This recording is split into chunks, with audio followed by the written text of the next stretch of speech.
Pst Dorcas was away with you for quite a while. Nilihangaika sana, najua sasa yeye ananisaidia mambo mingi, lakini nikasema ni sawa tu. So and I think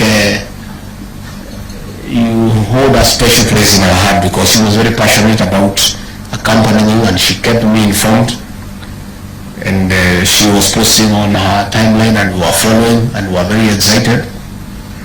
And she told me that most of you, when you are in Berlin, you are complaining that you are missing ugali. Is that so? So I said, when you come and eat ugali here.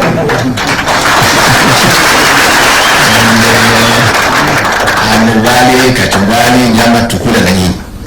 So nimekaribisha nyinyi sana hapa. And the way Pastor said, this is your home. Karibuni tena. Hapa mkae, msikuwe na haraka ya kuondoka.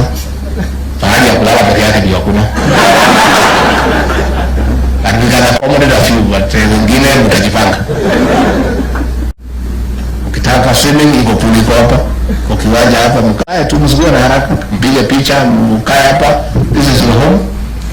And I'm so proud to be associated with you because you are heroes. You have done our country proud.